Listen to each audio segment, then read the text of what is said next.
Hola, hola. Bienvenidos y bienvenidas una vez más a este espacio, a Papá Lector. Mi nombre es Luis Ibarra y el día de hoy estoy acompañado por Tania Tagle, autora de Germinal, este libro editado por Penguin Random House bajo su sello Lumen, porque vamos a estar platicando sobre él. Un libro muy interesante, un libro que leí y vean nada más la cantidad de post-its que puse por aquí, pero bueno, vamos a darle la bienvenida a Tania. Tania, bienvenida, un verdadero gusto. Muchas gracias por haber aceptado la invitación. Hola, muchas gracias por invitarme, al contrario. Perfecto. Bueno, como les comentaba, vamos a estar platicando sobre Germinal de Tania Tagle.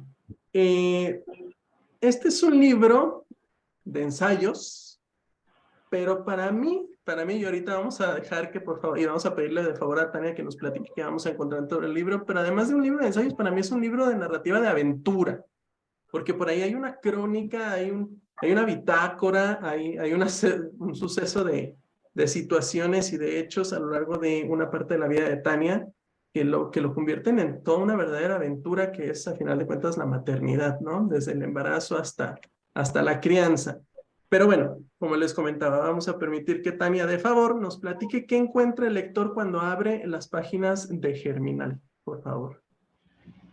Pues Germinal, así como mencionaste, es una bitácora de embarazo, una crónica de los primeros meses de la maternidad y de la crianza, y está pues un poco en diálogo con reflexiones al respecto de algunos conceptos que a mí me interesaba mucho explorar, que son lo monstruoso y la monstruosidad, el milagro y el concepto de asombro. ¿Qué significa asombrarse? ¿No? Entonces, por ahí están como unas partes, sí, mucho más narrativas y otras más ensayísticas. Es un libro un poco híbrido en ese sentido. Sí, híbrido, pero que yo creo que ahí es donde radica el enorme acierto de este libro, porque primero y antes que nada es un libro cortito, es un libro de 150 páginas, pero que yo creo que precisamente esta dualidad en el género, vamos a llamarlo de esa manera, hace que sea un libro revelador, que sea un libro emotivo, que sea un libro interesante por toda la parte de ensayo que nos regalas, así como comentabas, donde abordas los temas de la monstruosidad, del asombro, la filosofía, el milagro como tal, y a final de cuentas, cómo ibas concibiendo o entrelazando todos estos temas con tu proceso de embarazo, de maternar, de criar, ¿no? Yo me voló la cabeza tu libro, lo tomas, lees la sinopsis, te das una idea de qué va, pero una vez que lo abres es una cosa completamente sorprendente, y te lo digo así abiertamente, además de que se lee de inmediato porque no lo puedes soltar. Tú mencionabas hace ratito que abordas tres temas: la monstruosidad, los milagros o el asombro, eh, y Los la milagros y el parte, asombro. ajá, los milagros y el asombro, así es. Y precisamente así divides tu libro, aparte de un prefacio y un epílogo, nos regalas tres partes dentro del libro muy marcadas en donde abordas cada uno de estos temas, ¿no? Eh, y vamos, si gustas, a empezar por la primera parte, donde a final de cuentas abordas precisamente esta relación entre cómo empezaste a vivir, primero la noticia de tu embarazo y cómo lo relacionas mucho, tus cambios, tanto físicos como emocionales, con todo este concepto de lo monstruoso, ¿no? Del monstruo, de la monstruosidad y demás. A mí me resultó sorprendente, aprendí cosas que no sabía y es otro de los puntos a favor de tu libro, pero sí es muy interesante esta relación entre lo monstruoso y la maternidad. Platícanos un poquito más de eso, porque me parece que si bien sabemos que la maternidad no es perfecta o no es eso idealizado que en la sociedad de repente tenemos, pero incluso atarlo a ciertos conceptos de monstruosidad, para mí resultó muy interesante. Gracias. Pues lo que pasa es que a mí el concepto de monstruo en la cultura era algo que me interesaba desde antes, y era un tema que yo estaba, pues no estudiando así formalmente, pero digamos recopilando bibliografía o leyendo todo lo que encontraba al respecto, porque para mí el monstruo, más allá de este concepto como muy hollywoodense, muy victoriano, ¿no? que es esta criatura espeluznante y a la que hay que temerle. Para mí el monstruo significa primero que nada una transgresión a un orden preestablecido, ¿no? Es un ser para el que no tenemos conceptos, que no tenemos herramientas para entender su existencia y que llega a romper el orden y la narrativa, que irrumpe y que se nos impone de una manera que eso es lo que causa temor, ¿no? No tanto como la naturaleza del monstruo, sino la naturaleza nuestra que no está acostumbrada a, que no tiene las herramientas para entender otras existencias, ¿no?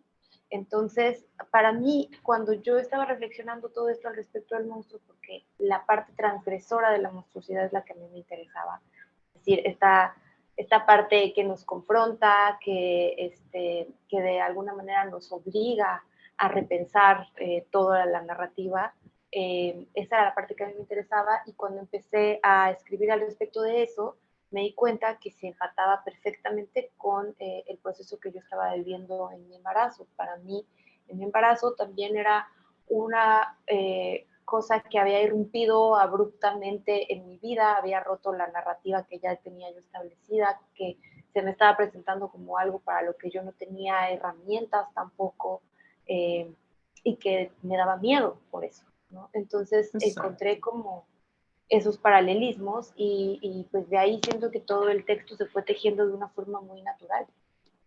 Sí, y es que me gusta mucho este concepto del monstruo como lo desconocido, ¿no? Como lo transgresor que tú mencionas. A final de cuentas, este concepto del monstruo en el armario, ¿no? En los niños, de repente, en la oscuridad, pues en realidad no le tienen miedo a un monstruo porque no lo han visto, sino precisamente a esa sensación de indefensión ante lo desconocido, ¿no? Y entonces me parece que lo llevaste tú precisamente a lo que viven las mujeres, o en este caso tú cuando se viene todo un proceso totalmente desconocido, sobre todo cuando es el primer embarazo, ¿no? Lo pones en palabras de una manera tan elocuente que a uno, visto desde el punto de vista masculino, se le abre todo un mundo de revelación, pues porque si bien buscas en algunos casos o en el ideal acompañar el proceso, pues al final de cuentas tú no eres el que lo vives. Y conocerlo desde esta perspectiva es totalmente revelador. Ahora, en esa primera parte, una vez que haces esta analogía o este empate entre lo monstruoso el embarazo, en este caso, haces un montón de reflexiones, tú lo mencionabas también hace un momento, a lo largo de todo el libro, pero en la primera parte, sobre que vas a empezar a lidiar con un montón de cosas como los consejos no pedidos, ¿no? Las Uh -huh. opiniones no solicitadas, incluso la presión social, porque ya empiezas a visualizar la crianza desde ese momento, ¿no? Ya empiezas con estas preocupaciones de la crianza y demás, y empiezas a visualizar que dices, bueno, es que no soy solo yo. Y me gusta mucho que haces la reflexión de que va a ser un ser social, que va en algunos momentos a sucumbir incluso a la presión del entorno.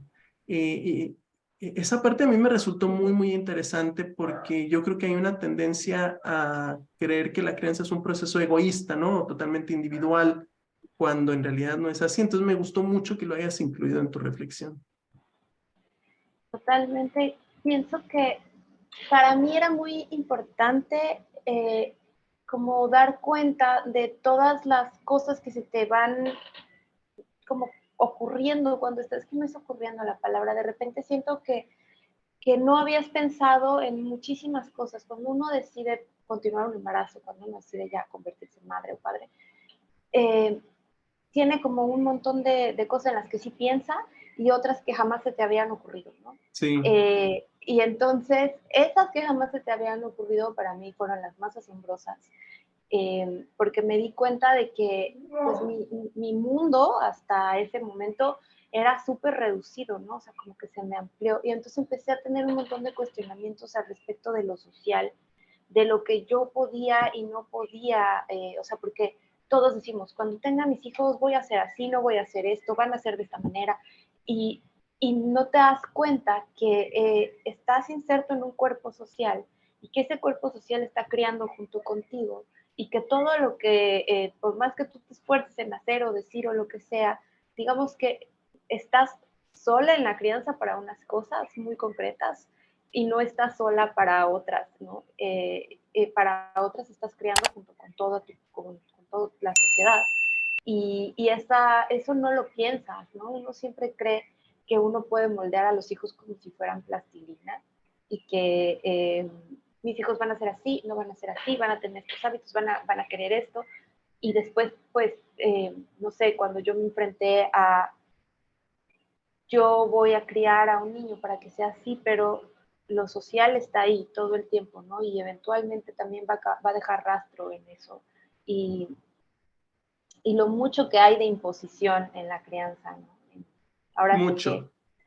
civilizar a estos mamíferos incivilizados es una cosa que de repente a mí me resultaba incluso hasta violenta, ¿no? Sí. Como, no porque fueras a agredirles, sino porque les estás obligando o sea, les estás imponiendo y obligando a adoptar ciertos códigos, ¿no?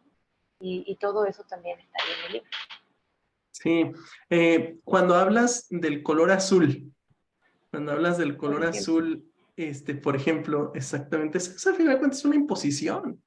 Eso al final de cuentas es una totalmente. imposición que algunas obviamente son necesarias y obvias y demás, pero ciertamente hasta dónde llevamos esa imposición, esa es como que la parte reflexiva que te queda después de leer esa parte, ¿no? A ti como lector en lo individual.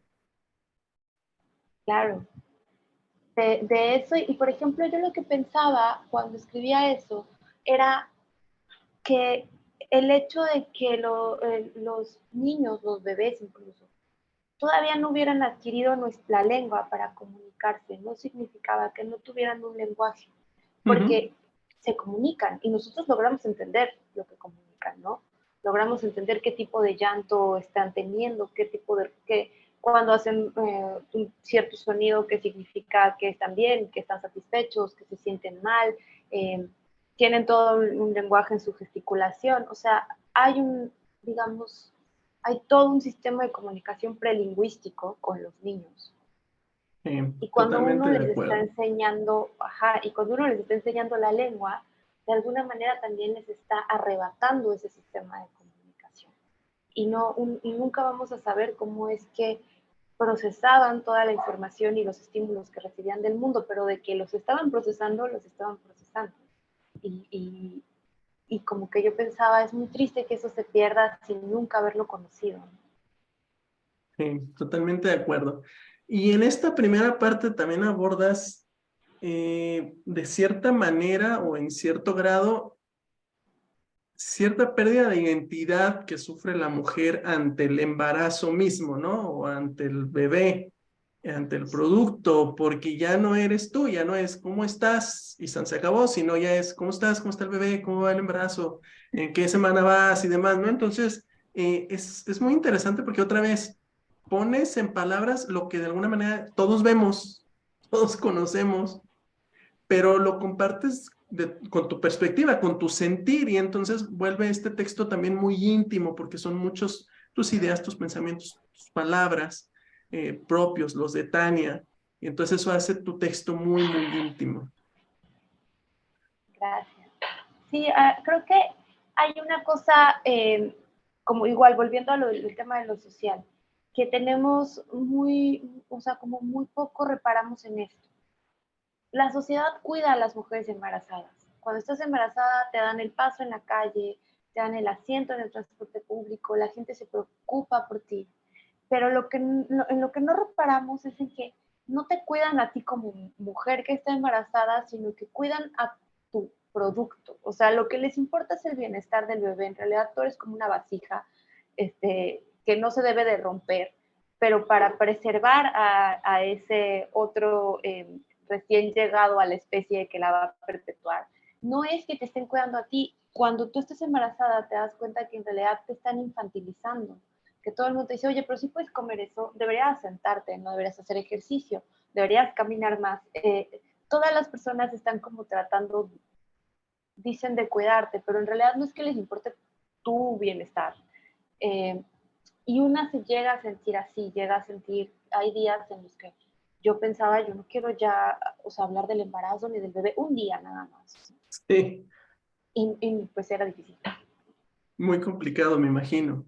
Y fíjate que aquí voy a meter un poquito mi cuchara desde la perspectiva masculina o desde la perspectiva del padre. Yo tengo dos hijos, pero fíjate que es algo, obviamente, con sus respectivas proporciones, pero algo que también vive, en este caso, el papá, ¿eh? O sea, llegas, por ejemplo, a algún lado y también las primeras preguntas es, ¿cómo está fulanita y cómo va el bebé? ¿No? Antes de, oye, ¿cómo estás? Y entonces también a ti, de alguna manera, desde la perspectiva masculina, también te choquea porque dices, gracias, estoy bien, ellos también, ¿no? Y entonces por eso sí me hizo mucho clic y mucho match, porque es realmente algo que pasa y pasa demasiado, ¿no? ¿Ya para cuándo y cuántas semanas? Y es en realidad el tema más relevante, más allá del cómo estás tú como persona, ¿no? Eh, Totalmente. Y creo que, o sea, también ese fenómeno es muy interesante porque siento que es algo, a mi forma de ver, como muy primitivo, como que nos sentimos todos como especie convocados alrededor de un embarazo. Me parece que sí hablas de eso, o sea, ves a alguien, una mujer embarazada o a un hombre que va a ser papá y sí, sí es como lo que más quieres saber porque de alguna forma seguimos como considerándolo, y vuelvo al tema de lo de los milagros, como algo muy milagroso, como algo así muy increíble, por más que sea muy cotidiano y que todos los días nazcan miles de niños, estar cerca de ese proceso, de ese tránsito, como que nos convoca de una forma muy particular. sí, es muy interesante. Y pasando al tema de los milagros, de alguna manera es lo que abordas en la segunda mitad, bueno, en la segunda parte de tu libro, esta parte de los milagros. Eh, y me gusta mucho porque por ahí nos compartes un tipo de carta, por así decirlo, donde haces una reflexión sobre lo milagroso de lo cotidiano, ¿no? De estos aspectos tan cotidianos como la lluvia, como tú mencionas el pan, ¿no? Contra lo sobrenatural que luego tenemos también como percepción de los milagros, ¿no? Esos milagros que van sobre lo natural, contra lo natural, extra de lo natural. Entonces, esa reflexión que haces, esa analogía que haces entre realmente es milagroso lo cotidiano, lo natural, o tiene que realmente ser sobrenatural, también me resultó muy, muy interesante. Gracias. Creo que ahí pensaba yo mucho, incluso en el origen etimológico de la palabra milagro, que viene del latín que es miraculum y que significa literalmente como un objeto que te permite mirar, como una mirilla. Entonces, lo que te está diciendo esa palabra es que el milagro está en la mirada.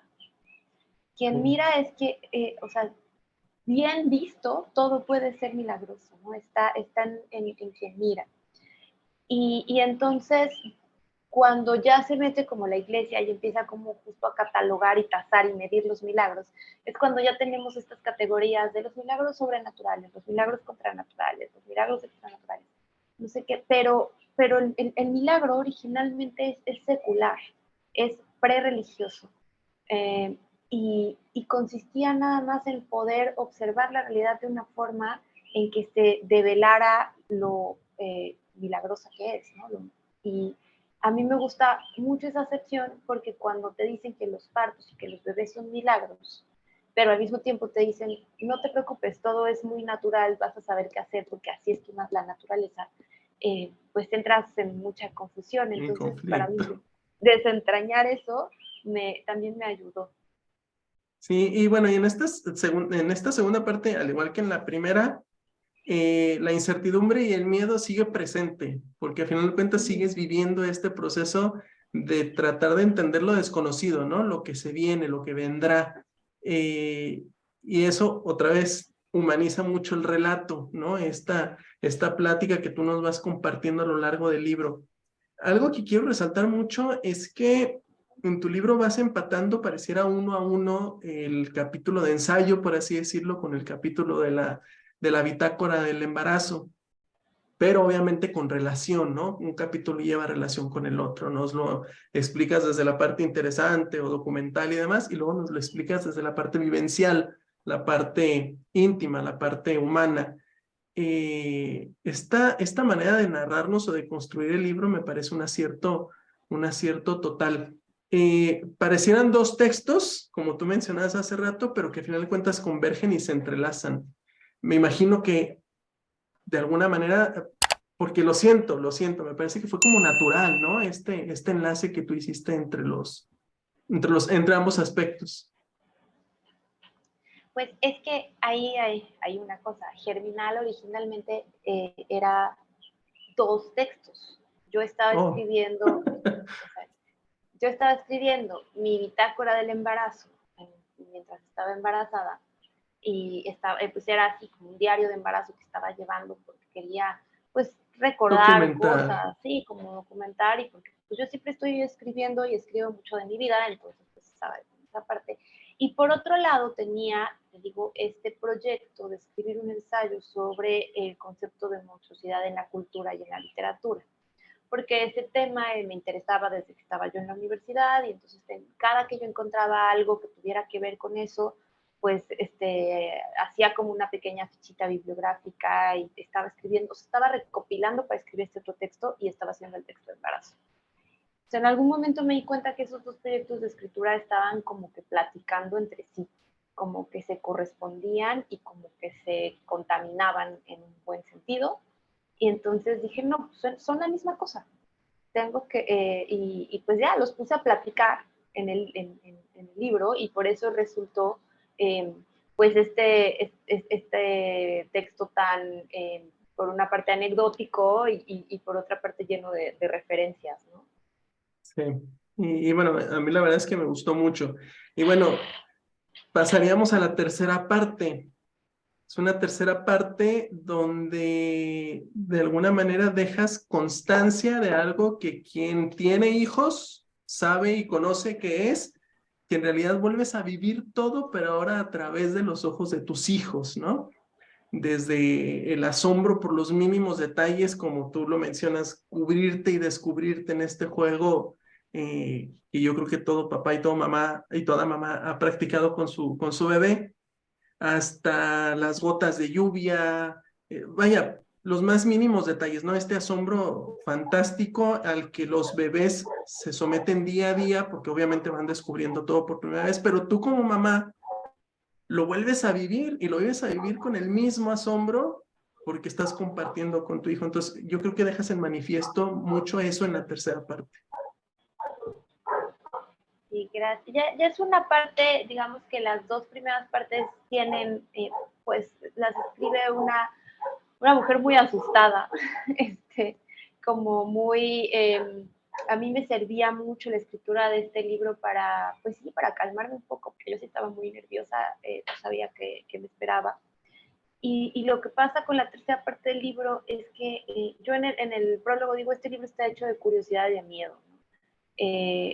Las dos primeras partes están hechas más de miedo que de otra cosa y creo que la tercera parte es la parte que está hecha de más curiosidad, ¿no? Es donde me hago más preguntas, como que sí, sí se ve que ya transité una etapa, que se cerró un ciclo. Ahora también, pues esta parte, que es la parte de la crianza, pues digamos que está inacabada, ¿no? Yo sigo criando a Sí, mis hijos, no es como que pero para mí sí implica una etapa muy concreta que es la etapa del proceso de adquisición del lenguaje.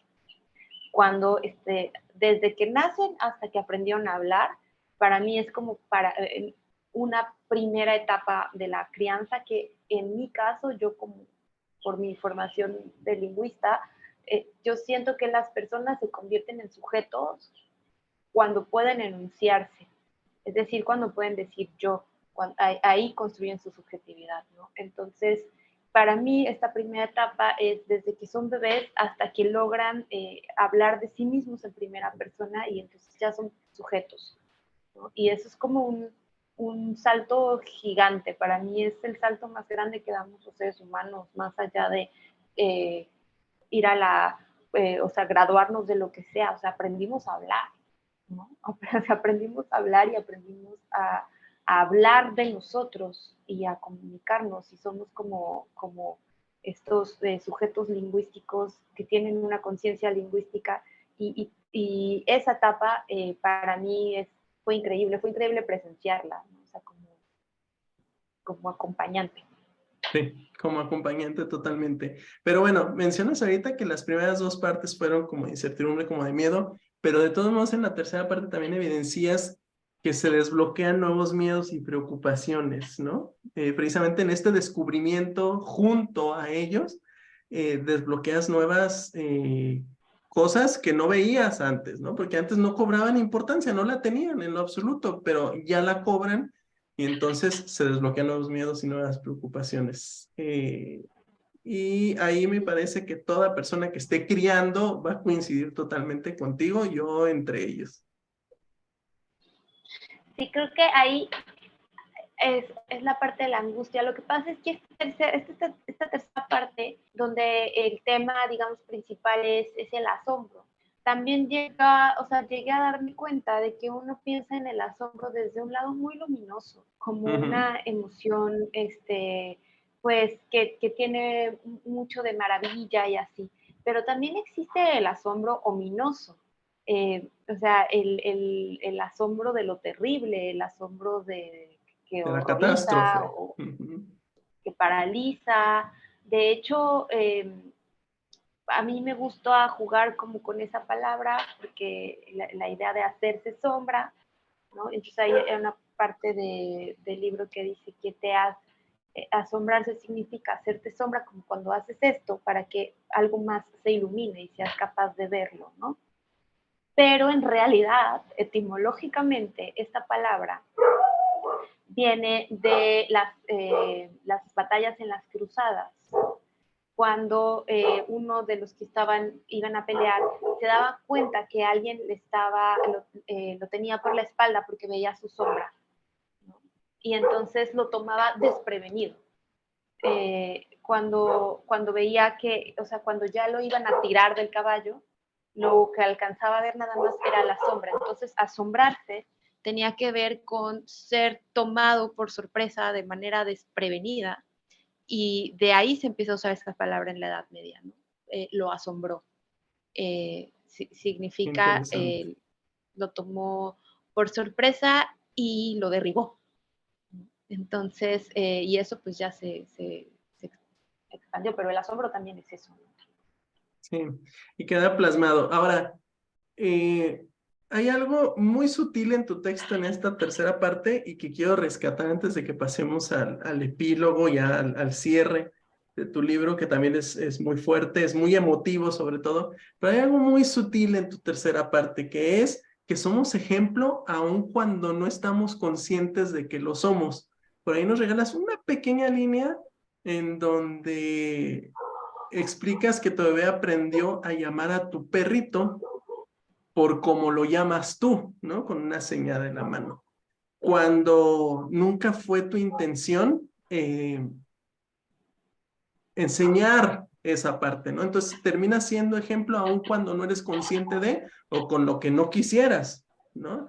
Entonces, ¿qué responsabilidad como persona que cría, en este caso mamá, en este caso tú, de pues guardar las formas a veces, ¿no? Guardar las composturas de pues, así soy yo, pero necesito un pequeño cambio porque soy ejemplo y demás. Entonces, vaya presión, ¿no? Entonces, criar a final de cuentas es presión.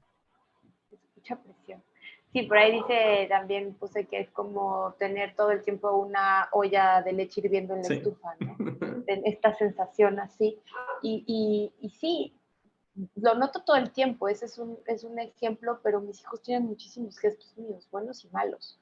Y cuando les reconoces los malos también es bien fuerte, ¿no? Es Sí. como, Sí, sí, es muy fuerte. Y luego viene el sentimiento luego de culpa, ¿no? Y decir, bueno, es que debí haberlo hecho diferente, es que debí haber sido consciente, pero bueno, es parte de. Ahora, pasamos al cierre de Germinal, porque nos regalas un epílogo que yo creo que es el punto cumbre de tu libro, y yo creo que es la parte más honesta, la parte más transparente, la parte más humana, porque si bien a lo largo de las tres partes en el epílogo de alguna manera nos regalas un resumen de lo que es, pues en este caso la maternidad, ¿no? O cómo lo viviste tú, yo creo que como lo viven muchísimas mujeres, en donde el cansancio, el dolor, el miedo, el enojo, pero la ternura, el asombro, la diversión, el amor, la cercanía, todo eso está evidenciado y forma parte del mismo paquete. Ni todo es bonito, ni todo es feo. Es a final de cuentas un agridulce, ¿no? Es un proceso dual, ¿no? Donde pues está toda la parte muy bonita, pero también está la parte muy pesada, muy cansada, muy sacrificada, en donde por supuesto que se valen, luego a lo mejor hasta pensamientos de arrepentimiento que también de ahí de manera muy sutil nos regalan, ¿no? Entonces cierras fuerte con este epílogo. Sí, gracias. Creo que para mí es muy importante lo que acabas de decir porque es justo lo que yo quería. Siento que muchas mujeres estamos ahorita verbalizando cosas al respecto de la maternidad. Dicen ahora atreviéndonos a hablar de ciertas cosas.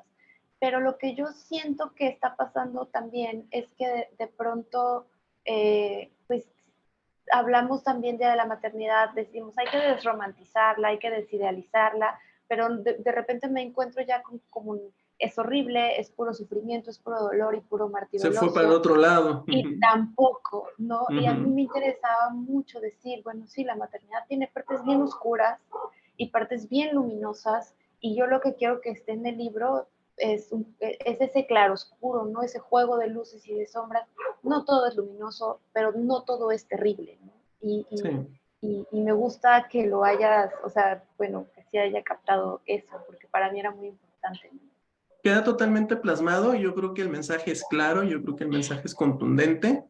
Yo disfruté mucho la lectura, otra vez, es una lectura de un rato, ¿eh? O sea, es una lectura de una tarde tranquila o turbulenta, como sea, pero es una lectura de una tarde, una lectura amena, ágil, que se disfruta, con la que muchísima gente, obviamente, sobre todo las mujeres, se van a sentir identificadas. Algunas no tanto, tú lo mencionas incluso en la primera parte, ¿no? Obviamente cada embarazo es diferente, cada mujer es distinta, pero por supuesto que habrá sus puntos de concordancia en mucho de tu texto.